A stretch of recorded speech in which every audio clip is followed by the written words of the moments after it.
Hi hello friends, welcome to my channel கட்டுறது சமையல். இன்னைக்கு நம்ம பார்க்க போற ரெசிபி ஸ்வீட் கார்ன் பக்கோடா. அது எப்படி செய்யறோம்ன்றத பார்க்கலாம். அதுக்கு முன்னாடி நீங்க இந்த சேனலை சப்ஸ்கிரைப் பண்ணலாம், மறக்காம சப்ஸ்கிரைப் பண்ணிக்கங்க. அப்படியே பக்கத்துல இருக்க பெல் ஐகானை பிரஸ் பண்ணிட்டீங்கன்னா நான் போடுற வீடியோஸ்லாம் உங்களுக்கு நோட்டிஃபிகேஷனா கிடைக்கும். இப்போ நான் ஒரு சின்ன பவுல் எடுத்துக்கலாம். அதில் இந்த மாதிரி வேக வச்ச ஸ்வீட் கார்ன் நான் சேர்த்துக்கிறேன். ரொம்ப சூப்பராக கிறிஸ்பியான ஈவினிங் டைம் ஸ்நாக்ஸ் இதை நீங்கள் செஞ்சீங்கன்னா ரொம்ப அசத்தலாக செமையாக இருக்குங்க. கண்டிப்பாக இதை நீங்கள் ட்ரை பண்ணி பாருங்கள். கொஞ்சமாக கொத்தமல்லி ஆட் பண்ணிக்கிறேன்.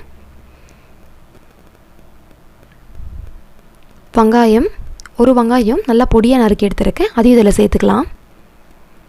கொஞ்சமாக கருவேப்பிலை, ஒரு 2 பச்சை மிளகா பொடியாக நறுக்கி எடுத்துக்கோங்க. 1 கப் அளவு கடல மாவு,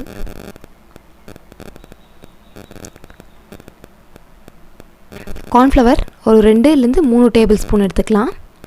கொஞ்சமாக பெருங்காயத்தூள், இதுக்கு தேவையான அளவு உப்பு, கொஞ்சமாக சில்லி பவுடர். இப்போ இது எல்லாத்தையும் நல்லா மிக்ஸ் பண்ணி விட்டுருங்க.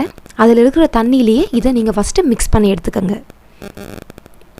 அதுக்கப்புறமா கொஞ்சமாக தண்ணி இந்த மாதிரி தெளித்து நல்லா மிக்ஸ் பண்ணிக்கோங்க. இது பார்த்தீங்கன்னா பக்கோடா மாவு பேசுவோம் இல்லைங்களா, அந்த பதத்துக்கு தான் இதையும் இருக்கணும். அதே மாதிரி ஸ்வீட் கார்ன் நல்லா அந்த மாவு கோட் ஆகிருக்கணும். இப்போ எண்ணெய் நல்லா காஞ்சிடுச்சு. நம்ம எண்ணெயில் கொஞ்சமாக அந்த பக்கோடாவை எண்ணெயில் விட்டு எடுத்துடலாம்.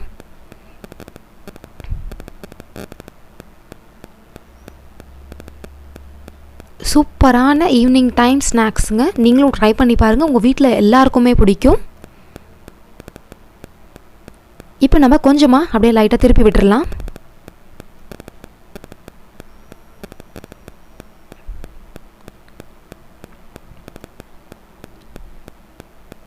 ஏன்னா இது ஸ்வீட் கார்ன் ஏற்கனவே வெந்திருக்கு, நம்ம லைட்டாக ஃப்ரை பண்ணால் போதும். இப்போ எடுத்தாச்சு, பாருங்கள் எவ்வளோ சூப்பராக ரெடி ஆகிருக்குன்னு. நீங்கள் இது மேலே லெமன் லைட்டாக புழிஞ்சி சாப்பிட்டீங்கன்னா ரொம்ப அட்டகாசமான டேஸ்ட்டில் இருக்குங்க. உங்களுக்கு இந்த வீடியோ பிடிச்சிருந்தால் லைக் பண்ணுங்கள், கமெண்ட் பண்ணுங்கள், ஷேர் பண்ணுங்கள். மறக்காமல் என்னோட சேனலை சப்ஸ்கிரைப் பண்ணிக்கோங்க. Thank you so much.